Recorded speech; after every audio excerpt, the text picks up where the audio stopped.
Hey guys, I am Tamika Wright, author of $7 Million Mistake, and I'm having cocktails with Carly. Original, no carbon copy, fell from heaven, moving godly. Let's talk about it over cocktails with Carly. Kicking flavor, sitting pretty, talking confident, not cocky. Let's talk about it over cocktails with Carly. Am I sorry that I'm tardy to the party? No, not hardly. Made a quick pit stop, had a cocktail with Carly. Let's talk about it. Let's talk about it. Let's talk about it over cocktails with Carly. Let's talk about it. How you cocktails with Carly. That's how you feel. Let's talk about it over cocktails with Carly. Tell them why you mad. Let's talk about it. Tell them how you feel. Let's talk about it. Tell them why you stressed. Tell them why you mad. Tell them why you happy. Tell them why you blessed. Tell them why you blessed. Tell them why you blessed. Tell them how you feel. Get it off your chest. Get it off your mind. Tell them why you. The lesson that was learned, the $7 million mistake. $7 million is a lot of money. Some people don't even touch $1 million in a lifetime and be a business owner. They still don't touch it. So I definitely want to get into that. So the $7 million mistake landed you where? In federal prison. Where? In federal prison. $7 million landed this beautiful sister in prison. Okay, and so shout out to Skinny C in the back. Okay, he watching Sexy Red on Instagram, y'all. You were like, what? So let me tell you, whenever stuff goes off on the show, I'm not the Beyonce professional where I'm just gonna keep walking through. I'm gonna be like Sexy Red in the back, okay? Sexy Red ain't playing. Sexy Red ain't playing with nobody, okay? At all. So the $7 million mistake landed you in federal prison. Mm-hmm. That is not to be taken lightly. No. I know I have a criminal justice degree, by the way. Oh. Yeah, I went to school. I have a criminal justice degree. Okay. So this is a degreed woman, a woman that is highly decorated in her personal life and professional and business life. Also has been to federal prison. Have a lesson that has been learned. Okay. Many lessons. Y'all ready? Many. Okay, so I want to know who was the mastermind behind the $7 million mistake. They say I was. Oh, who? Wait a minute now. They charged me with the ringleader. They say I was. Was it an accident? Was it something you tried and it just worked? What was it? What stuck? Like, in all seriously, honestly, was none of this premeditated. Mm-hmm. Like I said, I used to be a school teacher, and I became an entrepreneur. Mm-hmm. So this is my first time being a business woman. Mm. So I didn't plan to defraud the government. Mm-hmm. It just kind of played out that way, that I'm dealing with a federal funded program. Right. And that's what a lot of people don't realize. Right. Different business. If I would have did the same thing as a hairstylist, right, I wouldn't have got in trouble. So, but since I'm dealing with government money, yeah, I have to get government punishments because it's highly regulated when you're dealing with a government-funded program. And a lot of people don't know that. Right. You can take them shortcuts, and it would land you in federal prison. So let's just that was impactful. Can you let us know specifically what you did to go to federal prison and what your charges were? My charges were theft of government funds and defrauding the government. So I had 2 charges. Mm-hmm. And pretty much I had stores. I had business. I had 13 stores. Mm. And the person that's supposed to come out to certify my store, to make sure I have all my inventory, make sure everything is up the policy and regulations and everything, that person chose not to come out to the store. Mm. He actually called me. This is how it started.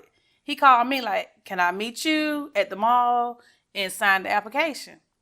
Honestly, I was happy because I knew, like, I'm taking a shortcut. Right. I'm thinking I'm in the VIP line at this moment. Right. So I didn't see that I was doing anything wrong. Mm. So that is how I got baited in. Mm. So I'm taking that shortcut just by meeting him outside of the business to do the paperwork. And what he was trying to do at that time was take a shortcut on his travel expense.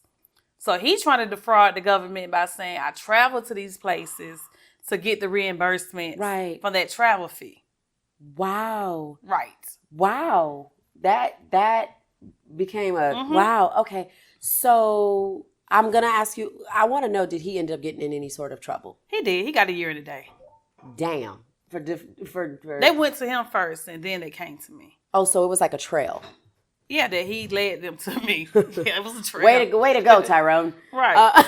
That's his name in the book. Oh! That's, because he was acting like a Tyrone. Maybe. No, so shout out to all the Tyrones. But, okay, so you felt like you were going through the VIP line. You got your stuff approved. He came, he met you, he was cool. Right. You guys kikied, and he signed the paperwork, and everything was good. Everything was good. And then what was the next step? The next step is I'm happy. I have a plug now. Okay. I know he's willing to bend the rules. So any other stores I want to get on the program, let me go back to my plug. Okay. So that's how it kind of started. And then it became a thing where business that we had already on the program, they started getting disqualified. So, of course, I know I have an inside plug. Right. Let me take my problems to him for him to fix it.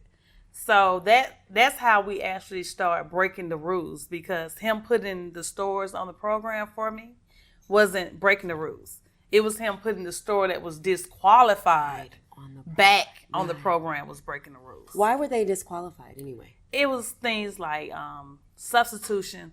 Like I said, it's WIC. It was WIC. Right. So it's federal funded. So you have rules. I don't know if you're familiar with the WIC vouchers. I am. I was on WIC back in the day when I had no. Let me tell you. You probably were my best customer then. I was getting all my vouchers, okay? But so you have WIC. They have certain cereals. You can't have cereals with sugar in it. You have to have like the kits. You got the Cheerios, flakes. So what I'm giving you is Frosted Flakes. I'm giving you the Fruit Loops. I'm giving you the Cinnamon Toast Crunch. You getting all the unhealthy stuff. I'm giving you the sugar. I'm giving you the stuff that you want. So instead of Juicy Juice, you're getting Capri Sun. So it started off with just a substitution, which again, I'm not thinking is a big deal. Right. I'm thinking it's minor. Right. But it's nothing is minor when you're dealing with a federal funded program. Right. Everything is a big deal. That's why they send you to the big house. So I want to make sure that everybody, that for those that don't understand WIC is a program. Federally funded and federal program that lower income, is that fair to say? That's definitely lower income families qualify for. Not families. Women. Mothers. Okay. And so they get these vouchers. They're able to take them into, for example, shout out to Trav in the back. Make sure all our vocals and everything sounds good. But with the WIC, this is a program that they're able to take these vouchers. They receive these vouchers in the mail, or they go to a facility. They get these vouchers. They go in to a local store, a Kroger or a Publix or whatever, for lack of a better, or participating authorized user, right? And see, that was the whole thing. By me being from Atlanta, it was to my advantage because I'm really from Atlanta. Yes. And I'm really from the inner city. Yes. So a lot of the customers were people I grew up with. I knew them. Okay. So you had a personal relationship with these people, both personal and professional. Right. Business. So they came to you and they're saying, what's the name that they would, your I had brand several name? names. I had 13 different stores. So you had different, the name that they would call you. They'd come in because they knew you. Miss Wright. I wasn't even Miss Wright all the way yet. Oh. I was still Miss Scott. I was still Meat. Okay. At that time. Meat. That was the name. Okay. I was still Meat. So some of them knew me, some of them did. I just knew how to maneuver. Yeah. I had a marketing system in place. Okay. I had teamed up with a homeless shelter. Okay. So I would actually pay women from the homeless shelter to ride the city bus, to ride the train, pass out flyers. To come to you. To for come business. to me. Because I knew the moms was low income. Right. So a lot of the moms didn't have cars. And they needed the money. So I knew where they was actually located. So let me pay the homeless people. They had a job. I was providing a job for them. They was getting on the city transit or the bus or whatnot and advertising for my company. So That's your marketing. That was your marketing. That was my marketing. I love that. I mean. And I used to do door to door, knock on doors, get them flyers. Apartments, every door, getting a flyer. Me and the kids, we jumping out. Right. Nephews, we jumping out. Door-to-door flyers. And so your business started booming. It was booming. It was booming. Wow. I was doing like 100 deliveries a day. And that was also against the rule. You don't supposed to deliver it. So a lot of things that I was doing was definitely against the rules, but I never in a million years thought those rules was big enough to send me to federal prison. Right. I took it lightly. So I will tell you this. Did you realize, at what point did you say, oh shit, like maybe They I started should. going to everybody else. When everybody else started getting in trouble. Okay. So at what point did you say during this process, was there any wake-up calls or little subtles? You know how hindsight is 20/20, where you're like, damn, I wonder did somebody call, or I wonder if this person, or I wonder if that. Did you ever have any moments? Did you ever have any moments where you're like, oh shit, any scare moments where you're like, oh shit, let me button it up? It was a situation because when you do start like being a little successful and making money, you do have people that start getting a little jealous, especially they started off with you. Right. So it was a lot of the times that stores I had with other family members or whatnot, and they probably did something to this person, they would get mad and want to tell on me. Oh no, that's not how this Right. works. You tell on the person you need to tell on. But I was the owner. Oh. I'm the owner. So I was hearing stories about them sending flyers into the WIC department. You know, I was hearing little stuff. It was a lot going on at that time, but Damn. yeah, it was a lot. But you never know where a flyer is coming from because it's a flyer. It's a flyer with all the information to the store.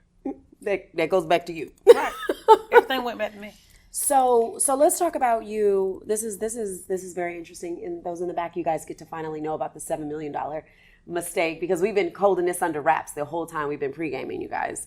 So you helped others get stores. So let's talk about that. So you getting money. You're like, oh my God, I got a plug. This is successful. I'm making like $20,000 a week. Ow. You're making $20,000 a week. You say, hey, so-and-so, I'm going to put you on. Tell me about this. How does that transpire? It started with family, of course. Like, I'm a big family person. Yes. So it started out with family. Easy startup costs. $5,000, you can get a store. It take about 30 days to get everything approved, set up. Your first week, you can make $3,000. So the same money you use to invest, you get that back right back quick. immediately in a week and a half, if Right. that before. Yeah. Okay, and so how many stores you said you opened up entirely? I had 13. So you had 13, and then you helped how many in total, including your stores? 2, 3, 4, 5. Okay. 5 people. Okay. That I helped directly. But of course, it was like people around in the circle. Yeah. Somebody afar might see you, what you do, and know what you do. They want to go open up a store. So were they doing this the legitimate way, or were they going through the plug? Nobody was really starting off with the plug but myself at first.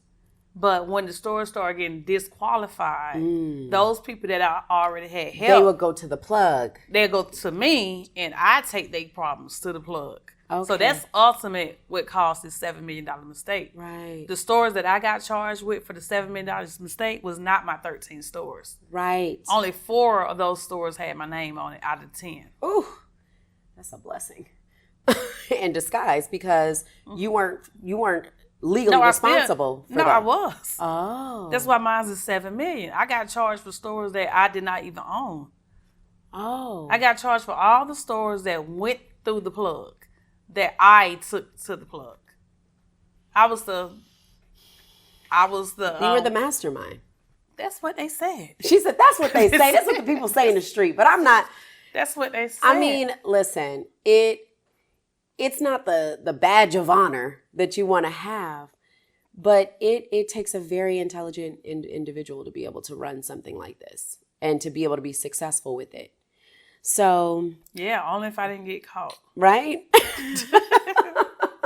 That would be the real But blessing. if you could do it all over again, you wouldn't, or you would. I definitely wouldn't try to help as many people. Okay. That was my downfall. Yeah, that's I always. wanted everybody to be on the level that I was on. Of course. And you know what? I can't even be mad at you for that because I have that same heart. I would want to put everybody on. Oh, so and so, Yeah. get in. Let me show you. I want us all to be But on a I yacht still kind of together. do that shit. That's the crazy part. I don't know, can I cuss? Yes, But because that's hell fine. shit damn. Cheers. Cheers to the hell shit damn. But yeah. I wanted to help everybody. Yeah. So if you could do it all over again, you're like, I probably wouldn't go so hard on helping everybody. I wouldn't. Okay. I finally learned how to say no. Yeah, you would, because it's like I'm taking the rap and I'm taking rap for shit. And did these same people end up getting, indicted or? They got indicted, but they wasn't sentenced to prison term. Oh, wow. So, okay, we're going to circle back on that one because I also want to understand, like, did they help you when you got out? Well, let's talk about it now. Did they help you when you got out? Did they? It's family. Were they okay? So they were supportive. And they Right. were just like, "Oh my God!" So did all those things get seized? Whatever it All is. my stuff got seized. Well, did all of theirs? No. So That's not how it went down, because actually when the federal agents came to me, day one during the investigation, I pleaded guilty. Oh, so you were the one they wanted. Of course. So that was it. I had the $1 million house in the country club. Of course they wanted me. So you were the, lack of a better, and with all due respect, you were the young thug. They let everybody else go, and they said, we want you. It's not that they let them go. It was just when they came to me, questioning me about this person, that person, Y'all don't even want them. You're right. Y'all want me. So here I am, Right. Denzel in Training Day. Come take me. That's what it was. But you know what? I learned the lesson with that. Yeah. Next time, I'm going to let the federal agent do their job. Yeah. Let them figure it out. Right. But you know what? I will say that was a real bossy thing to do, though. Because what you did was you saved your family members from having to go through the same stuff that you went through. They got indicted. They got indicted. But they got like home confinement, 6 months, 12 months. That would have They didn't worn me get out. anything seized. So they in all the stuff they didn't bought, and they good, and they Gucci, and they're just in their comfortability. But you were the mastermind, and you took I was the ringleader. That's tough. That's tough. And that also caused problems in my marriage. So let's talk about that. So did you and your husband at the time own these stores together? We only own one store together. Interesting. You think that a husband and wife would say, let's do this together? We started off together. Okay. The one. He wasn't a good business partner. Well, then and that's it. Because if you're not a good business partner, you can still be my Because I husband. did all the work. Yeah, okay. When we did the one, I did all the work. Okay. He never came to the store. He never came to the business, so I did. I'm like, oh, girl, and set it off. And we went through a little separation. Okay. We wasn't living together, so the period wasn't living together. I put all my energy into doing more business. Okay. That's how I became more of an entrepreneur in a sense, because like I said, my background was a 9-to-5. Right. I always had worked a 9-to-5. Mm-hmm. So once I got the hang of being a boss or entrepreneur and whatnot, I took off with it. Did you guys ever have like spats about, can you just help me? I'm making all this money. Can you help? Do this, do that? He was doing store. He had about the same amount of stores too with other people. Oh, so he was, and you guys just weren't doing it together. He was Right. doing it separate. You're right. Okay. How did that make you feel? And it made me feel no kind of way. Okay. Because like me personally, I would have been like, why are we not doing this together? You doing it with somebody else? He wasn't a good business partner. Okay. I can understand that. Go be a bad business partner with somebody else. I'm over here handling my business. Basically. Okay, so tell me this. I definitely want to understand, when you started making money, your family was like, I want in. I'm not going to say they said they wanted in. I wanted to bring them in. To bring them up with you, because if Well, I'm eating. I come from a very close family. And I love that. Like, I we love used to that. jump people together and, all that type of stuff. We lived together. We did it. We jumped people. We made money. Right. So tell me this. Would you consider what you did scamming or fraud? Or none of the above? Definitely not scamming. Okay. It wasn't scamming. And fraud depends on how you want to use fraud. Okay. What I was doing definitely wasn't following the rules. Okay. You was just breaking the rules. Definitely taking shortcuts. Okay.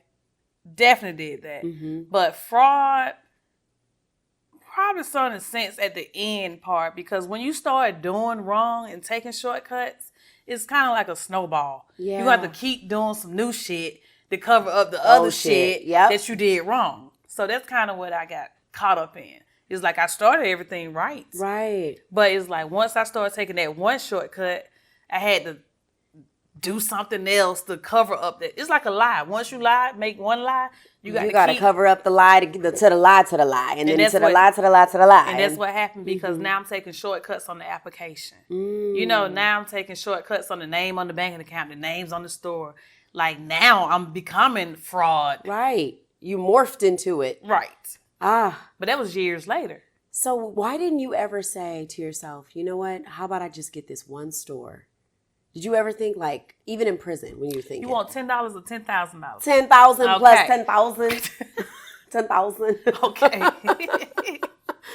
You want this little Didi's discount, or you want to go to Louis Vuitton? I want to cry in the Ferrari. Can you take me there now? Like, okay. Right. I get it.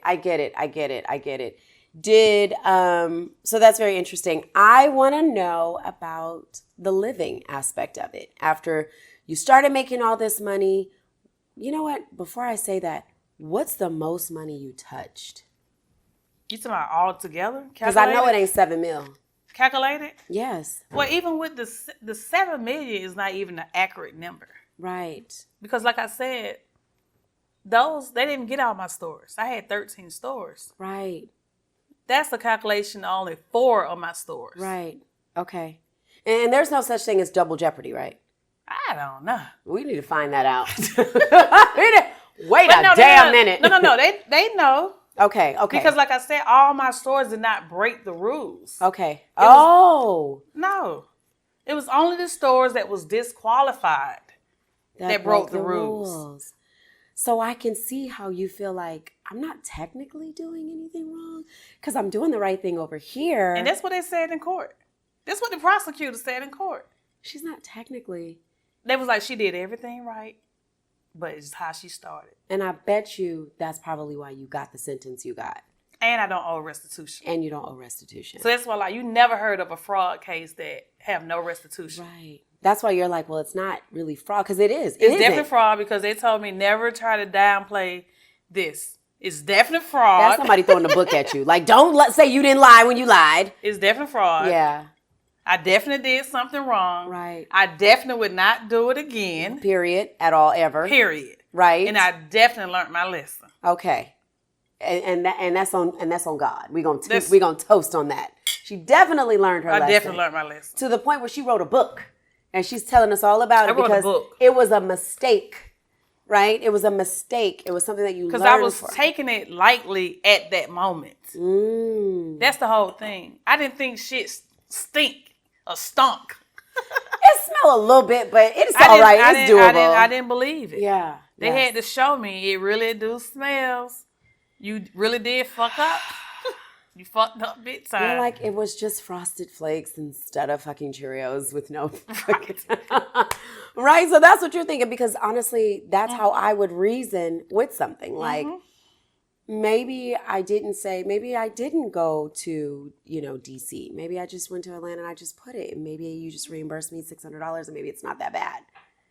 And it's like, no, you did wrong, and wrong is wrong. Wrong is wrong. And so in the court of law, wrong is wrong. Wrong is wrong. That's their whole job, is to tell you, to monitor and maintain what's right and what's wrong. Right. So I would like to know, so can we talk about, and not to dip back into the marriage and all that fun stuff, but I want to understand when you got caught, first off. We got caught. Oh, hello, when we got caught. Because that was another thing. They was talking about $1 million couple doing this crime. Had me on news, and they only showed my face. Even though they said couple. You like, we're the couple. Right. I'm not in this by myself. Right. Did he ever try to bail when he realized it got tough? What you mean? So when he realized it was coming down, how did you get caught? At what point did they roll up on you? At your country club. Deep. I had ICE. I had ATF. Not ICE. I remember ICE. I had ICE. I had ATF, FBI, USDA. Who else? RS. Atlanta Police Department. No, Sandy Springs. I was in Gwinnett. Okay. I had all the agencies at my house. All of them. Where were you when this happened? I was in the room. I was in the bed. I had just left, and it was on my son's 14th birthday. Them motherfuckers, they knew. They be knowing. They know how to get you at a funeral, in a hospital. It was the first day of school, August the 8th, 2011. Tell me, what happened? You're in the bed. What time is it? It was about 9-ish because we had just came back from Lake Lanier that weekend. Monday's first day of school. I had just took my son that was about 3. I think he was about 3 or 4 at that time. Had just took him to the daycare. Normally I used to go straight to the gym. You know, I'm like living that. You just a whole housewife, honey, in Gwinnett. I definitely wasn't a housewife. But right.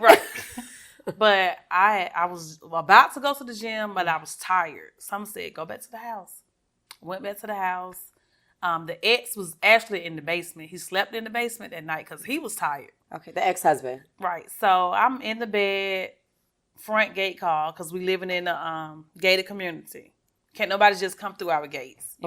You have to get a call. Okay. Can they come through? Yes or no. That's how it works, right? So I get a phone call. The appraiser is here for you. And I'm like, appraiser? You weren't selling anything. That's exactly what I told him. Like, I'm not selling my house. I don't have an appraiser. And he was like, okay, I'll send him away. Okay, about 5 minutes later, the ex, he come upstairs. He lay across my leg. You know, we just chilling. He lay across my leg. We hear the police knock. Anybody know the police knock? Boom, boom, boom, boom, Right. boom, boom, boom. It's like they got 3 to 4 knocks. Boom, boom, boom. It's 3. Boom, boom, boom. You hear the knock. We like, what the hell? Who is coming? Nobody's here. Because nobody ever can just knock on our door. This is what we're paying for. This is where I need to be. Okay. You feel me? So when you hear a knock at the door, it's already like, who the fuck is at the door? Who is it? The police knock is the police knock. You knew what it was. You're not gonna get that police knock confused with no other knock. When you hear that knock, you know it's the fucking police knock. Right. So he get up and he peeked around because our bedroom was on the main level. Mm. So where our bedroom position, we can just look out the door and see the front door. So he's like, man, it's the fucking police. And I'm like, stop playing. Like, in the police. But at this time, a lot of people around us was already getting indicted. The feds was already coming to them. So it was like, I already knew it was only a matter of time they was going to come to me. I knew it. Like, when I say I knew they was coming, I knew they was coming. I had already started cleaning up paperwork that was at my house, getting rid of it. You know what I'm saying? I started organizing for them to come to me. Wow. Because too many people close to us. Somebody was going to be talking. It was the inevitable. It was just, I knew that was coming. So when the police came and we realized this is really the police, it was just like, fuck. What did he say? What was the emotion behind it? Like, you got me wrapped up, friend. What was the emotion behind it? So you sitting there, you in your comfortable clothes in your bed. He's laying across. The police knocks. What the fuck is the mindset? It was just like, shit. Like, we hit. Did you get up and get dressed? Did you go downstairs? No, I was already dressed. Okay. Like I said, my goal was I was going to go to the gym. So I'm not like undressed or anything. Like, I'm dressed. Right. But it was just the point of it was so off guard. And this is my son's birthday. I'm getting ready to go pick a birthday cake and plan. No, we already don't had a great celebration. But this is the first day of school. Right. It's 9:00 in the morning. I haven't even settled back. Like, okay, the kids are starting school again. Like, right. It's first day of school. So you go and you go downstairs, or what happens? No, I was on the same level. Oh, I'm sorry. Do you go open the door? Yeah, we opened the door. And then what happens? They said, stay right here. And all of them came in and started scattering around the house. This is wearing me out. Yes. So you're just like, I surrender. Like, I know what it is. I know what it is. And so what do you do when they're doing this? You go sit down? You're just standing there? They got us sitting in the living room at first, and they come back like, okay, everything is good. Because, you know, they searching, making sure nobody else in the house. Okay. Or whatnot. Protection. Okay. So it was like, everything is good. So they gave me the search warrant. I'm reading everything they want. I was so organized. This is secretary in me. You see what I'm saying? Everything you wanted is right fucking here in the file cabinet. Hi, this is all right here. You don't need to go upstairs. No, everything was in the file cabinet. I had everything organized like to the T because I was so good with paperwork. And you were preparing. You knew. No. This is just pure like keeping my records. Okay. You know, like I paid the IRS all the money that they supposed to receive. I wrote a check for $132,000 to the IRS. So it's like everything that I supposed to have done for business, I did it. I did not do any shortcuts when it came to paying Uncle Sam his money. I was not trying to fuck around with Uncle Sam at all. Right. So it's like, I know I'm doing a little wrong, but I'm not knowing that I'm doing some real shit. Yeah, I need to send me away from my kids. Right. I didn't realize that part. So you're in there, they give you the warrant, you're looking at it. You decide, you know what? They come in, they say everything is good, we're leaving. Or do they take you with them? No. We didn't know. This was just the investigation. I pleaded guilty during the investigation, not the indictment. Okay. You know, it's two different things. Okay. Sometimes they come to people straight indicted. Like sometimes when they come to you, they get you and you don't even never return back home. You go straight to prison. Okay. And you stay there. Okay, that was my mindset. No. Okay. They came to me just on investigation based on what other people had said. Oh, shit. So Did they tell you who it was saying what? Of course not. Okay. No. They don't play like. But you can kind of know where it's coming from based on what's going on. Okay. So you already know, like, I know how that person would talk. No, it's not about how that person would talk. It's like what you asking for. It's just like, I know what it's coming from. Okay. So they leave. About 5 hours later. Damn. It was like a long time. So what are you doing in this time? Are you guys sitting next to each other? Are y'all talking? Yes. And what are y'all saying? They asking all kind of questions about everybody. They just want to know everything. They want to get in the business. That's why I was like, y'all don't even want these people. Y'all want me. That's why you said that. Because it was like, you asking about my manager. You asking about my niece, you asking about all these people that I pay. Right. So did you say, at what point did you ever say, I'm the person that you want? I said, y'all don't even want them, y'all want me. And then what did they say? They just want to continue on with their... Yeah. That's just how it goes. So did you ever go back with them, or did they leave and you closed your door? No. They told us we can leave. They stayed at the house. Wait a minute. They stayed at your house and they said, okay, well, we good. Y'all can go do whatever you want. It was like, y'all not under arrest or anything. Y'all free to go. Because they have a search warrant. They told us what car we can take. They already knew what they wanted. They took 3 cars, jewelry, and we had just like a little cash, like $4,000 or something. Like anything that was laying around, I had a watch, all that type of stuff. Like jewelry, they took all of it. Anything that was in sight, they took. See, that's what I'm talking about. What if it wasn't yours? What if it was somebody else that was... It's still value. They don't care who it is if it's in the house. See, that's what I was talking about, Trav. I can't be dealing with and this isn't you, friend. I can't be dealing with no fraud dude. Because if my stuff is at his house, when it go down, they taking all my shit and his. Right. And people have to understand that. You could be dealing with...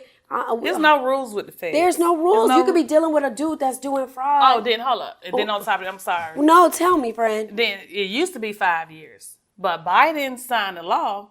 Now it's 10 years. For what? It used to be 5 years they have until indict you. But now it's 10 years. Oh, so they're going to make you draw through that this anxiety. PPP, all this COVID money. Yeah. They have 10 years to come back for that now. Girl, people going to be going to glory by the time they get their money.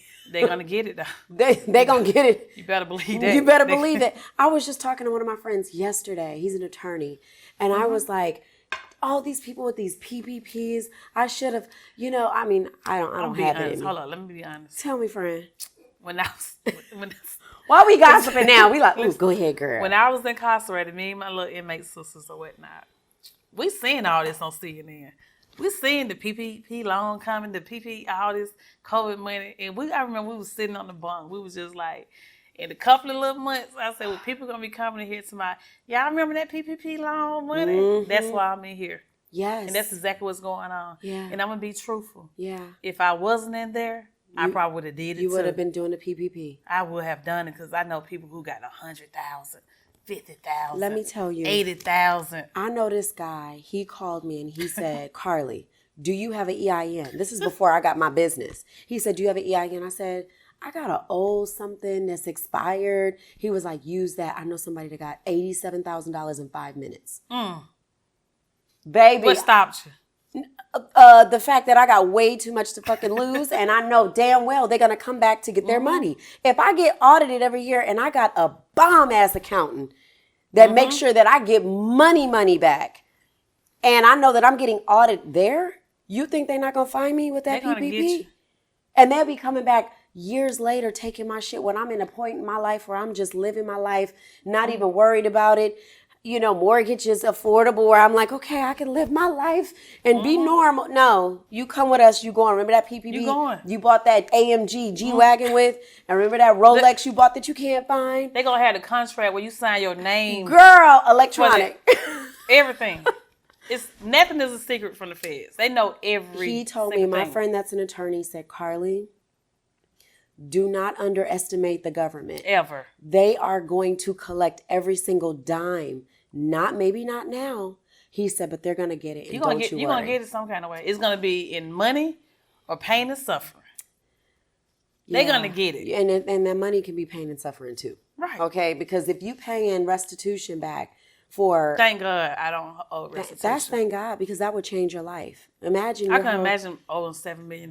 Girl, your life will be no longer your life. I have everything in my kids' name. and the grands when the grand-grands when they come. I'll put everything. Because I'm living a life, goddammit. Right. So you guys, so this is first off, I appreciate you for being so incredibly just transparent with this, because sometimes people want to just live that life, be done with it, and move on with their life. Right. But you, my friend, you guys make sure that you get this book, okay? Because it has all the things that we are not talking about in it. It's got the breakdown of the monies, who was getting what. It's got some secrets in here that she's may share with us, but we're not done yet. So... Well, it's not a secret anymore. Well, it's in the book. Right. Well, it's because we got some of the first couple copies. That was therapy. Yes. So I'm going to talk about, I want to get through, you guys went somewhere else, picked your son up, what happened? What was the dynamic, the conversation? Because this is really a real true life, lifetime movie. I just want to make sure that you know You don't this. even understand how much a movie it is. So I want to make sure that I understand, because we got the exclusive, okay? You pick your son up from school. Y'all are shook. You got to be shook. All the way. So you're like, what the fuck are we going to do? Do you go lawyer up immediately? Of course. So you got your lawyer. The same lawyer that Trump chose. Oh. I don't want to say his name. But. We're not going to say his name because, one of his clients got off. The other one, we hope, doesn't. But anyway, so you guys are processing what's going on. Are you reaching out to your family? Everybody already knew. So they knew when it was going on. We didn't even have to make a phone call and explain what was going on. Oh my God. They already knew. It was just your turn. It was my turn. So what was the thought process as you're 3 weeks later? Where is Tamika 3 weeks later after the feds ran up on her? What's the mindset? I was back trying to live life as if it never happened. Were you in denial? I wasn't in denial. I was shook. You were shook straight. I was shook. And then at the same time, it's like I knew about the shortcut, but I knew I wasn't doing what everybody else was doing. I knew I wasn't buying the food stamps. Right. I knew I wasn't buying the vouchers. So it was still, I wasn't thinking my shit stunk. You're like, I'm paying my taxes. I'm I'm doing people right. I'm still giving them products, so I'm not stealing anything. So That's why I don't owe that restitution, because they still got their product. And guess what? Uncle Sam got that money. He got his money. And that's the reason And why. I prepaid $40,000 for the next year. They was like, okay. You wasn't a scammer. You wasn't a scam. I was gonna say something else off camera, Will. So I'll use the term, but you wasn't a scammer with it. I feel like a scammer is the one that's like balls to the wall. I don't care. Yes, Trav in the back. What's up? Trav in the back. We got a question from our studio audience. Okay. Thank you so much. I appreciate you. So at this point, did you understand? Like the 3 weeks later, at this point, did you understand the time that you were facing? No. She was trying to forget. They haven't even calculated the $7 million yet. Like I told when I pled guilty, I did something that nobody probably would ever do. Everybody would think I'm crazy for pleading guilty during the investigation. Most time people get indicted and then do a plea and all of that. As soon as they knocked on the door, I'm guilty. Yeah. I don't even want to play. I don't want to waste no more of your money. No, none of your time. I'm sorry. No, you're fine. Did that help? Did the fact that you pled guilty early, that helped with the sentencing? Definite. You know what I also think helped? Her paying them taxes and her handling them business and still getting product. Because my plea was they can forfeit my home. My home had $1 million equity. Yeah, what? It was $1 million equity in the house.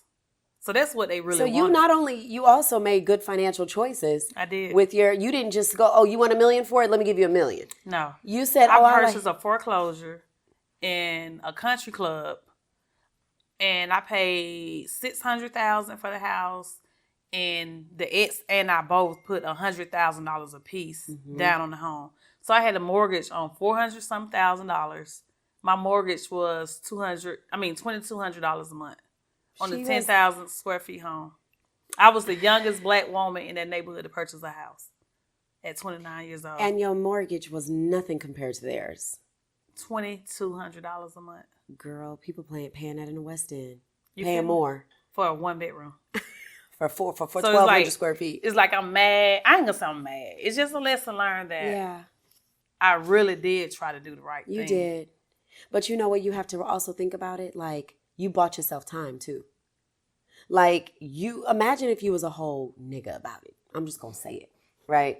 And you just said, I'm about to just juice this thing. I'm getting the Lambo truck. I'm getting all this. I was never the flashy person. You know, and so those are the people that are considered the scammer. That you and they get away. And they do. They do. Where they at? Because I just want to know for a friend. They get away. What? Yeah. Child, I'm just not. They don't want to get away with it. I'm not willing to do it, and you over here doing what you need to do. I had one car.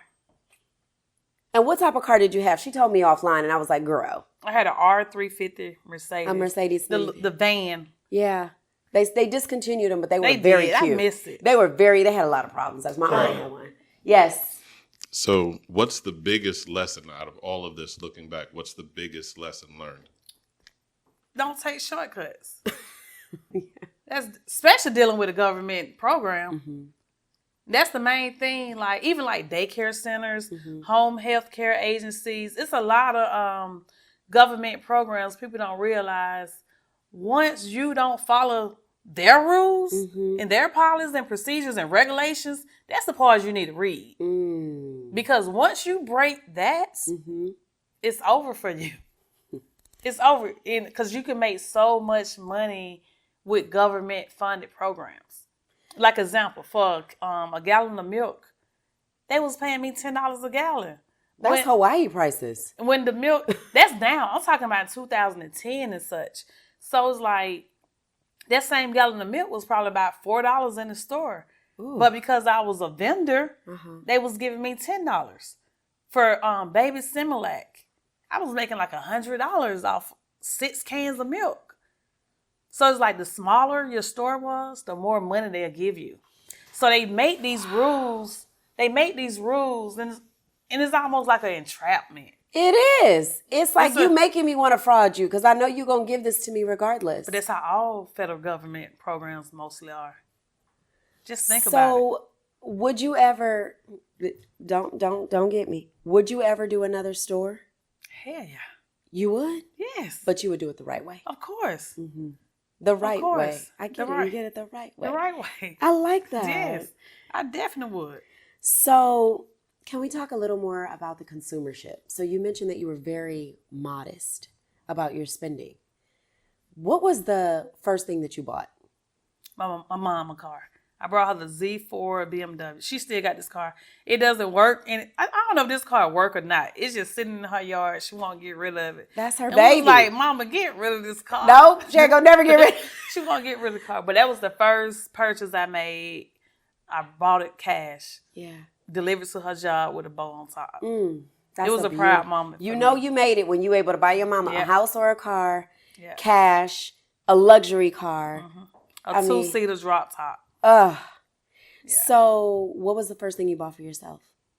That car, my R350. After that, I brought me a Rolex. Okay. Very nice Rolex. Never seen one as nice as that one. Yes. But I wasn't too much on material stuff. I used to buy like handbags, shoes, stuff That's like like- that. yeah. But other than that, my money went into my home. So how did it feel being able to go into Lennox? And Oh, I would just call the salesperson. I'm not Yes. just going into Lennox. okay, You know, I'm calling. talk your shit. You What know, was you doing, friend? I'm calling. Hey, I want some Talk your outfits. shit. They had my outfits waiting in the fitting room for me. I'm not just going to Lennox. Okay, take a note, sis. Yeah, Okay. I'm on my way. And they knew it. They knew it. And you would go in there and drop like what? It depends. The most I purchased a bag for back then, like I said, this is back in the This day. is back then. So the most I purchased a bag was probably like $3,500 And this is in 2011. in 10. That's not a small chunk of money. This is when rent was $1,300 for a Right. 2-bedroom in Dunwoody. Okay, so that's because I was paying that. Okay, but okay, so I can understand that. And so, so we'll the materialistic stuff. I get it. You weren't a very materialistic person. I was different with the materialist stuff. Like, so I was like paying $10,000 for curtains, $4,000 for rugs. Yes. And like I was decorating my home. You know, I was doing floor finishing on the walls that cost money and Yes. chandeliers, and my money was there. My money was in the house. My money wasn't on me. Yes, that's how I feel. Yeah. Like I'd rather put money into my home. I want to drive nice. I want to look nice. I want to have some nice pieces, but I want to be able to go into my home and be like, oh, I'm sleeping in a $10,000 mattress. You know what I Right. mean? And these are the nicest, whatever the case is. So I totally, I feel that. I had 100 renovated the whole entire house from cabinets, floors, everything you can think of in the house. I redid it. Yes, and you felt like you were on top of the world. What? Ugh. On top of the world. I am the world, damn it. It was just, it was just different because Yeah. I had the good credit. Yes. You had the I had credit a to go with it. portfolio. I don't know if you're familiar with a portfolio. Yes. So, you know, the bank, when the bank starts saying how much money you have in the bank, they call you. Hey, do you want to do this, do that? So I had a whole financial advisor. Yes. And I put money in stocks. I ain't know shit about stocks. You got me invested in shit I don't even know anything about. But they actually put my portfolio together, and I was worth $5 million on paper. Okay. So I was able to take that piece of paper, lay it on the desk, and say, "This is what I want." If I wanted anything, Right. That's a portfolio. yeah. Okay. It's not a credit card with your CPN. No, it's a booklet. It's a real portfolio. It's a portfolio. These are my properties. These This are is everything. This This is is my credit. These are my Everything. That's, ladies and gentlemen, where we want to be. And I'm the only one did that from our, I don't want to say crew or Friend, what is it, organization? I hate to say this because I want to say the reason why is because you were the master. So when you're a master, and I know that it's not what you want to, but you were the brains. You were the person that was able to create. You changed lives for even the positive. People were able to keep their things. So you have to remember that, yes, it wasn't the best thing. You know what I mean? But you were able to change people's lives and put them in places that they would never Right. see and they would never be. So it's a blessing and a curse. It is. You know, and unfortunately you had to be the person to kind of cross that, you know, have that cross and hold that cross. But I was the imagine sacrifice. you were the sacrifice. You were the sacrifice. So That I laid I did it. you did. You did. But guess what? You did 18 months. Okay. I'm not going to say that it was 18 easy months. Oh no. You know, so I left kids behind. You left children. So that right there, you're a mother first before anything. Before being the head, the mind, the teacher, the secretary, the organizer, the wife, the daughter, you are a mother. So I understand how that can be as far as, you know, having to, you know, talk to your child in a different capacity. One kid, you know, we had her in La La Land. Mom is going on vacation. I love it. She never knew I was in prison. And so probably about a year almost later, after I came back home, Yeah. even when she was coming to visit, She didn't realize. she didn't realize. How old was she at that point? Oh, I can't. Let me see. Probably 6 Oh, yeah. She had no idea. or 7. Because she was born in 12. I left in 19. What is that, 7? Yes. So she really couldn't grasp and understand. And then I'm going to tell you something so crazy. What? When, you know, her father went in first, and then I had to do my time. Okay. They let us go in after each other. Okay. So while we in visitation with her father, a lady walk in, and I'm looking, I'm like, dang, this lady look very familiar. School has just started. I'm like, dang, this lady look familiar to me. My baby was like, that's my teacher. Ma'am, teacher, what are you doing there?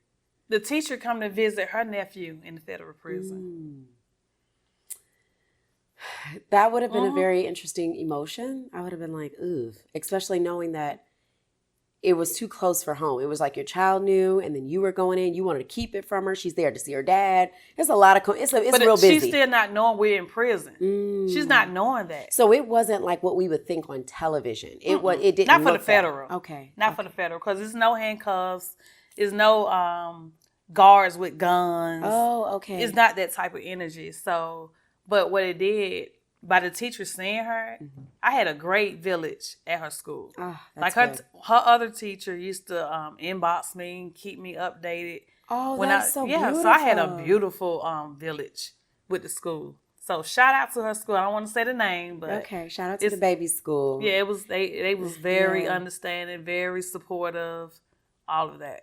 That is good, and I truly feel like because it was like it's a blessing and a curse. I feel like in a way you didn't get that gavel like boom, you're doing 10 years you got to do restitution. I didn't get to 10 years, but mentally I did. How was that for you in prison? Can we talk about that? It was a lot. Like when you I've never been in trouble in my life. So when you walked in, so tell me about when you had to surrender yourself. How was that? Both of my sons, and my nephew actually drove me to prison. How was that car ride? It was just unreal. Like I couldn't. It's just like I couldn't believe the same kids that I would get on for doing something wrong. Y'all had to take me to prison. Right.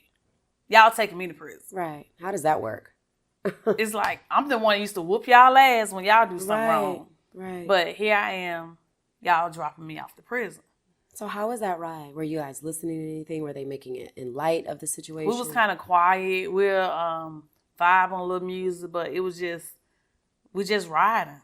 It's just more silent because even the drive, you're in a rural area where the prison's located. Okay. So you're going through nothing but land. Like, you ever seen the movie Life? Yes. This is how this prison setup is in Alabama. Allensville, Alabama. It's nothing but land. Let me tell you, I go through Americas and I'm like, what is this? So I can only imagine. I've been through parts of Alabama, going to Camden, Alabama. I'm like, what is this? It was like you back in the 50s. Yeah, that's how I felt when I was going. It's like you back in the 50s, so it was just, it was crazy. So you get there and you have to cough, spread your butt cheeks, bend over, and show them everything. So you like, is this for real? It's real. And because the guard is not laughing, she's not friendly with you. She mean business. Like, bitch, bend over, cough, bend. Like, ain't nobody got time for you trying to figure it out. Like, this is where you at, and this is what goes on here. So you better get with the program. All your pride that you think you had, it's gone. It's gone.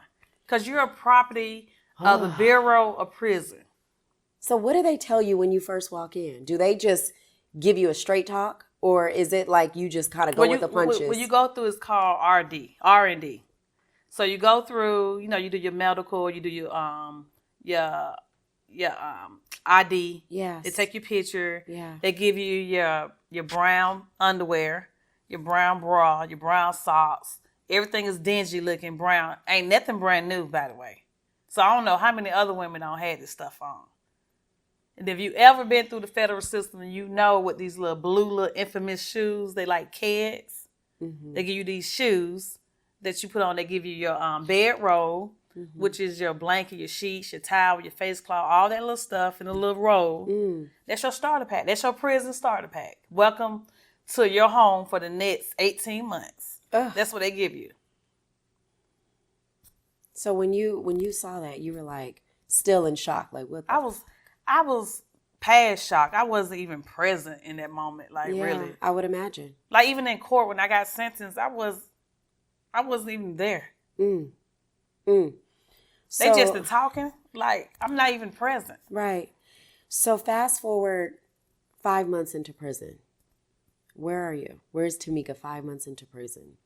Walking the track every day. Like when you get there, it's almost, I don't even want to make it sound lightly, but when you get there, it's almost like you bond with the other, I don't even want to say inmates, because we call each other prison sisters. Okay. So you kind of bond because everybody's going through what you went through. Right. So the story that I'm telling you now, that don't mean shit to one of them in there because their story even worse. Oh, right. right. My sentence was light. It's some women that are 5 years, 10 years, 15 years. So it's like me coming in there 18 months is nothing. It's nothing. It's nothing. These women been gone for their family for a long time. A lot of their family don't forgot about them. So the energy is different, but it's like when we get there, it's like we know we all we got. In a sense. Right. I don't witness women have seizures, fall out the bunk bed, breaking arms. One lady died when I was there within like 2 weeks. Of just being there. Because the medical in federal prison is not good. You can't just, I feel sick, let me just go to the doctor. No, you have to fill out a form. You got to do this, you got to do that. The doctor probably ain't coming in that day or whatever. It's like, it's not the same medical attention. So it's like, you praying that you're going to come back home alive.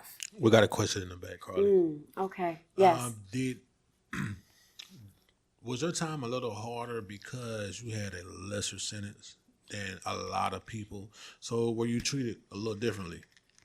I'm not going to say I was treating a little different based on me having a small amount of time that I had to be there. But you don't kind of want to throw that around to other people. That's like the girls that I really connected to, they my prison sister. We still email, they still call me. I still look out for them. One got 10 years, one got 15 years. So it was like when it was time for me to go, I kind of felt guilty. Okay. Because it's like, damn, y'all finna be here for a while. Yeah. And I'll get to go home. Right. I'm happy. They can't really be happy for me because they still there. You know what I'm saying? So it's like, that is really you definitely learn to be humble. If you don't do anything else, you get humble and you appreciate what God did for you. Right. You know what I'm saying? Yeah. So did you ever notice people trying to sabotage other inmate or other prison sisters? Did you say prison sisters? Yeah, prison sisters. Prison sisters that were potentially getting out before them? I can't really say I have. Okay. But I'm going to say it the other way around. Like, they know they were finna get out or max out and they got beef. They can get in there, fight you or something. It was a fight that broke out. I'd be like, I'll stay in my room. I don't need to eat. Thank you. What room, boo? You in the open dorm. This is the federal. This is the camp. So it's open. There's It's no 140 women lined up. Whatever you want to do, everybody's watching and looking. So tell me this, Tamika, what was your breaking point when you were in there? At what point did you break? And Mother's Day. The Mother's first Day. Okay. Because everybody walk around, Happy Mother's Day, Happy Mother's Day. And at first, I'm like jolly with it. I don't even want to cry now, but it was like, why don't y'all stop saying that shit? Right. It's just like, because it made me remember, like, I really left kids behind because of my mistake. Right. Something I did, like, I'm really their mother, and they don't have me right now. Right, of course. So it reminded me, like, you fucked up. Right. You fucked up. I can understand that. Because I'm a mom. So I know that would tear me up too. So The the holidays are the worst. Okay. Mother's Day, Christmas, all of that is the worst. Yes. So fast forward, you about to get out. And COVID is here. Everybody dying on Everybody the outside. dead on CNN. Because CNN is showing you they packing up people in fucking 18-wheelers, honey. And you like, well, wait a minute now. Seriously, we was so afraid in prison. It was a real thing. Okay. Because the main thing they saying, stay 6 feet apart. How? We can't stay 6 feet apart. They got us closed in like this. Right. We know we wasn't gonna like contaminate each other, affect each other, but it's the guards that's leaving and coming back. Yes. That's who we was worried about. Right. Y'all leaving and coming back. And potentially can bring this back to us. Right. I heard that guards were getting sick, of course, and bringing it back to the inmates, but they got to a point where they stopped allowing the guards to come in because the guards were creating the virus and it was infiltrating. So they stopped. So there was a point in time where some prisons didn't even have guards, and they were and people were rioting because, I don't think this was anywhere that you were, but like I saw. We still had the guards. We never had that many. Like at the camp for like 200 and some women, we probably had one officer. We had like one officer roaming or whatever. Yes. Like it was because nobody's violent there. Right. So we didn't really have that much supervision. Right. But we no longer had the leisure of going to the cafeteria, going to the rec, which is outside. Right. Like in the federal, they try to make it comfortable because a lot of the women are there for a while. So we had like the exercise room, we had yoga, we had piano. Oh, that's nice. We had a chapel we can go watch, Christian type movies. Yeah. And so we was able to just leave out and kind of like walk around. So when COVID came, we no longer had that leisure. It felt like real jail. It was a prison then. It was real. It was real. It was real. Wow. Okay, and you completed your full term. I did 13 months. 13 months of the 18 that you were originally. Because, you get your good time. Yes. So you get like 52 days off every year. So you got your good time, and then I did some time in the halfway house as well. Okay. How long were you in the halfway house? 2 months. Okay. When you finally fast forward, Tamika is out. She's done her debt, paid her debt to society. She has went through the halfway house. She is now, it's time for me to go and be a real citizen here and live my life. Who I wanted to be or where I wanted to be. So what was the thought process? You said, okay, I'm 5 days, I'm a week before it's time for me to be free and out of here. I was still lost in a sense. Yeah. Because now, like, I got fraud on my chest. I never had that before. So it's like certain things I can't just go do because I'm a convicted felon at this moment. Right. So now I got to figure out what can I do as being a felony. Because everything I'm good at, I can't do. I'm good at paperwork. Nobody's going to trust you to do the paperwork. I'm good at all white collar crime type activities. Right. So it's like I had to sit back and realize, like, what do you want to do? What can you do? Right. So that was the first thing. So when I came home, I was doing credit repair. Okay. There's a lot of money in credit repair. I was doing credit repair, but what I realized was credit repair was too close to the edge. I'm gonna say not 100% the right. No, it's right because you can legally do credit repair, but it's like the way everybody's used to having credit repair done is like, but I'm not going to do that. The deleting. Yeah, I'm not going to do what you want me to do and how you want me to do. So it compromises your ability to be able to get more clients because they want you. No. The crazy thing was I had a lot of clients when I first came home. Okay. I did. I had a lot of clients. It was like they trusted me. And I was in shock with that because I was like, damn, y'all know I went away for fraud. Yeah. And y'all trusted me. So it's like when I couldn't deliver like the type of results they wanted, I didn't want to deal with it because it's like I don't want to compromise my name like that. You couldn't either. I couldn't. So were you like on probation? Yes. Okay. 3 years probation. But I was able to get off a year and a half for good behavior. And a lot of people don't know that too. Yeah. When you're on federal probation, if you're not getting in trouble or anything like that, you can get off early once you do 18 months. Okay. I didn't know that. Mm-hmm. Okay. So you did the credit repair and then you started evolving in other businesses. Mm-hmm. And then you're here now. Right. And you said, I want to write a book. I started writing this book in 2012. You started writing this book in 2012. That book kicked my ass. So you were writing this book when you were in prison? I did. I spent a lot of my time writing that book in prison. And I brought a lot of paper, a lot of pens. I was buying pens that cost $5 because the pens that commissary was not good pens. Right. So you got to buy the pens from the other, right. the black market. Right. Okay, so that is very interesting. This is a $7 million. You never had to pay any of that money. You lost everything, though. Lost everything. So you, at this point in your life, where are you? Right now, I'm still, and see, unfortunately, after all of this, I came home for a year. Yes. I ended up filing for a divorce. Okay. So I'm sorry, I didn't mean to interrupt. Were you married in prison? Yeah, I was married the whole time. Okay. So when you got out of prison, you filed for divorce? After a year. Okay. So it's like I'm already trying to recover from a loss. Right. And now I got to take another loss. Right. So did you guys communicate in prison? He was there for 24 months. After a year, it was too much friction. I filed for divorce. Like I said, I filed for divorce 3 times. Right. Why so many times? Because he was in prison, then he came home from prison, I filed, then I had to go back to prison. I mean, not back, I'm sorry. I had to go to prison. And then once I was home for a year, then I filed for real again. Yes. And that's the one that we actually got a divorce on. Okay, and so you guys literally was like, there's no bad blood. We just don't want to do this anymore. It was a lot of bad blood. Oh. It was a lot of resentment. A lot of finger pointing. It was a lot. Okay, so that took a toll on the relationship. Because we got married in 2010. The feds came to us 2011. Damn. So our whole marriage was like chaos.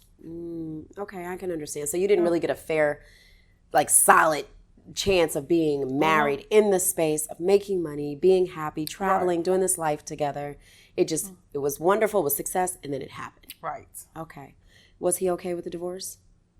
I guess so. Okay. I mean. Right.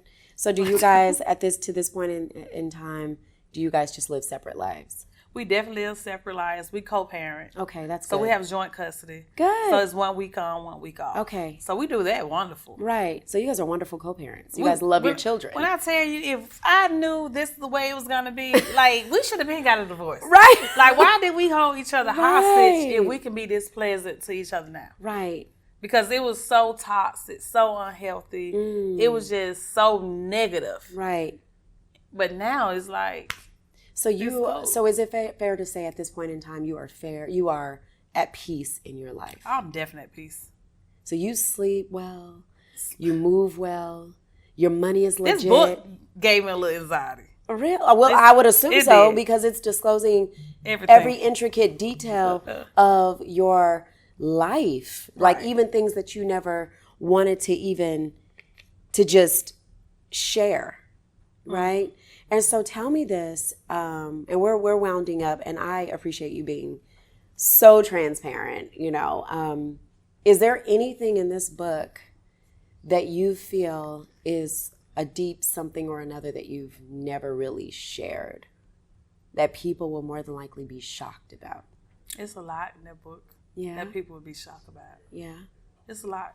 This book is kind of, I went through childhood. Like I said, it was my therapy. Yes. Because when I was writing this book, and especially in prison, I wrote so much down. Yes. because I went step by step. Yeah, you step had by a lot of step. time to be very methodical about everything. I went step by step, and it was like, wow.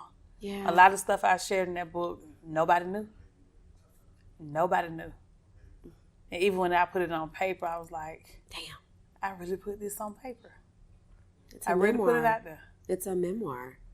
And it's gonna tell your story. And then you'll have another book where you'll tell your next phase of your life, what we talked about off camera. You know, where you're remarried and you have this new life and you have this I don't know multi-million why is dollar. that. Like everybody, I haven't even enjoyed divorce life all the way. Like, do I want to get married again? You never know. You are a very loving person. You have a very loving energy. You want to help people. Those are wife qualities. It is. You know? And I like domestic stuff. I like Yeah. to cook and have dinner ready. Yes. You know, I don't know why I like that type of stuff. You like that because it may not be something that you are choosing, but maybe you're chosen. I do believe that there are women that will always be single, and I truly believe there are wives that are created, you know, that are still single, but they're wives. Mm-hmm. And so maybe you're one of those women that's a wife, and you're just not seeking it. I'm definitely not seeking it right now. She's like, I'm definitely not seeking it right now. Carla, we got a question in the back. Yes. Question in the back. We got a question in the back, baby. Just right quick, like something that you did not mention, Carly, is this TV show. Oh, yeah, from the bottom up. Season 3. So you were actually, I'm sorry, thank you, Trav in the back, always having my back on that. Hashtag. Okay. So you were on a reality show from the bottom. Fell in my lap. So how did they find you? How did they, tell me about that. Why See, are you I holding always- that back? I always believe in relationships. Okay. I think that's the thing that with the plug and all that, like I was always good at meeting the right people, relationships. Like it's just, I feel like I'm a connector in some kind of way. Okay. So it was someone that used to work for me. She was my PR at first when I had my clothing boutique. Okay. And she ended up working for me for a while as a sales associate. Mm-hmm. That's 2012. Mm-hmm. Closed the store. Me and her kind of remained friends or whatnot. 2018, I think it was. It was 2017. Out the blue, she sent me a text. Do you want to be on a reality show? She's now a co-executive producer for this show. Right. Look at God. You see what I'm saying? Look at how it just fell in your lap. Right. So she sent me a text. Her name's Siobhan. Shout out to Siobhan. Shout out Siobhan, girl. Yes, I love her. Come see us, girl. But she just sent me a text like, hey, would you be interested in being on a reality show? I'm living with my mom at the time. Because now they don't took this house. I had to go back and live with my mom. Yeah. Because the ex, he gone to prison or whatnot. So I'm at my mom's house. And when she's like, you want to do a show? And I was like, what kind of show? And she said the name of it. Just the name alone sold me. Yeah. From the bottom up. Yeah. I'm at the fucking bottom. Right. This is perfect. Right. Because I was asked before to do the Housewives. Okay. When life was great. I was asked twice. Okay. But I knew I had this fraud. And you're shit like, they going gonna on. blow this shit up immediately, girl. They be blowing up their spot now. What they be doing? So it's like I had the feds had already came to me in 2011, and when they asked me to do the Housewives, like in 2012 and then 2015. So even though they haven't even did an indictment yet, I knew that was coming. So I was like, I don't want to fake a lifestyle with the Housewives. Yeah. Let me do the front to bottom up. We got another question in the back. Trav in the back is lit tonight, ain't it? So you said that you were asked to do the Housewives. Was your husband somebody that was involved in, I guess you would say, in entertainment or something like that, or a celebrity? No, it was always me. Okay. You were the celebrity. Gotcha. Not that I was The the one. celebrity. I just was in the social Space. space. Yeah. And you was living this life. You Like were I doing had it. my boutique. My boutique was in Buckhead. Yes. So the boutique kind of brought the who's in. Yeah. And good people always land in my lap. That's all I always Yeah. say. Like, God send great people to me. Right. And I appreciate those people. Like, I'm thankful for those people because I don't go seeking it. It kind of like, I love you. Like it's kind of like the whole wife thing I just mentioned. You're just it's an energy that you just naturally have. And so I think you definitely have like some angels with you. I definitely because do. I'm gonna tell you right now, the way that this fraud, scam, whatever we want to call it, whatever. Mistake. God damn it. There are people that are going away much longer, having much harder prison sentences. And not to say that yours wasn't, because I'm going to tell you right now. It was for me. That's what I was just going to, I'm going to tell you right now. Have you did Hell no. Okay then. Now let me tell you. You don't want to do a day. I had COVID and I was in the house for a week and a half and I'm like, take me now, Lord, because I can't do it. Imagine you can't leave when you want to leave. Imagine you can't eat what you want to eat. That's the other thing. You know I don't like that, y'all. In prison, you know what we used to do in the cafeteria? What? Because you're hungry. Your belly and your hunger, it controls you if you don't learn how to control it. Oh. So you're in the cafeteria, you're stuffing food in your bra, your pants, your sock, anywhere. You stealing food because you need some food when you get back to your dorm. Yeah. You get back to your unit. So it's like, that was big. So if you can't imagine that's like, I'm actually putting food in a glove. What am I doing with myself? In my bra. Yeah. You never thought 10 years ago, I have to stuff apples and this down. And so I'm going to tell you right now, it is a special person that's able to get through it and get out and be normal. Mm-hmm. Because I know a lot of people that go in that are not normal when they get out. And so that's a lot don't get on medication in there too. That's another big thing. Well, yeah, because sometimes you have to suppress. And I truly believe, God forbid, that ever, I live my life very squeaky clean. I'm scared of the PPP girl, even with a business. But I'm just like, I would probably be one of those people they need to medicate because I would go out of my mind. Like, I'm very particular. I don't eat meat.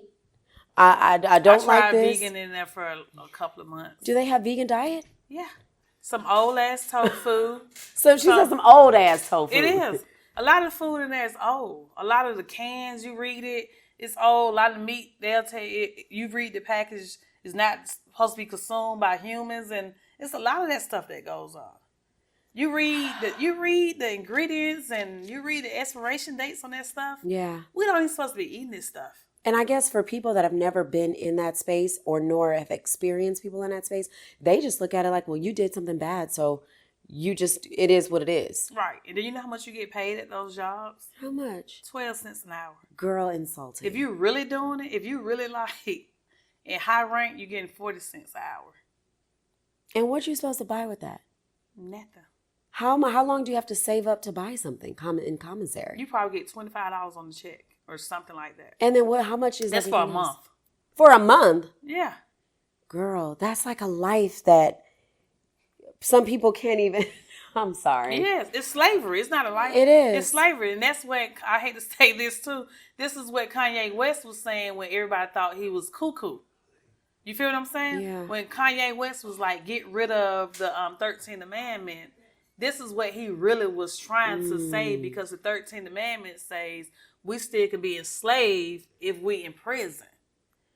Right. You feel me? Well, they definitely believe it in Arizona. Yeah. That's the last place you ever want to get locked up in, because they believe in hard time.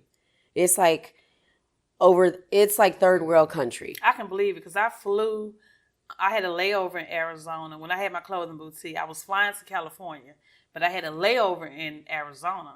I got off the plane. They was like, are you Tamika Wright? And I'm like, yes. They searched me in the middle of the airport because I had purchased my ticket like within 24 hours. So I guess I was on some list or something. And I had like $5,000 on me because I was shopping for my store. Yeah. And they questioned me why I got this money on me, this and that. And I thought this shit was so weird. Like, I'm in the middle of the airport. How you were able to search me like this? Right. But they are. They are. Yeah, Arizona is not to be played with. I realized that back then. Yeah, and so it's another ball game. Mm-hmm. So again, tell us, where can everybody find this book? I can't wait to read it. I can't wait, and I'm gonna do a recap on it and let everybody know like what some of the really interesting parts were. And so I know you don't want to give too much, and we'll let you have that for now. But I definitely appreciate you coming and just sharing your experiences. So can you please let us all know where we can find you, and you can look into this camera? Well, you can find me on Instagram at Tamika Right Way, which is TamikaWrightWay. So Tamika Right Way. And you can find this book on $7millionmistake.com. You can find it on Amazon and Barnes & Nobles. Nice. Okay, and I am Cocktails with Carly. You can find me on Instagram at cocktailswithcarly_. Also our show page, which is Let's Talk Over Cocktails. And of course, on YouTube, definitely like and subscribe. And it's Let's Talk Over Cocktails with Carly. Thank you so much to my guest. I appreciate you so much for coming, being transparent. I cannot wait. I've got some of the first couple copies that have been... This is the first copy. This is fresh out the box. Fresh out the box. I thought we were going to keep it a secret because she got some people. She said, I'm not. But I got the first copy, y'all. It's the first and I'm going to read it. And I want you guys to definitely subscribe. Definitely go onto the website. Check it out. Definitely go onto her Instagram and subscribe. I appreciate it. I appreciate you guys. Shout out to Trav in the back at the Cool One on Instagram. Shout out to our audience in the back. Okay. Woo woo. And I appreciate you guys. Thanks for watching. Make sure y'all subscribe. Bye.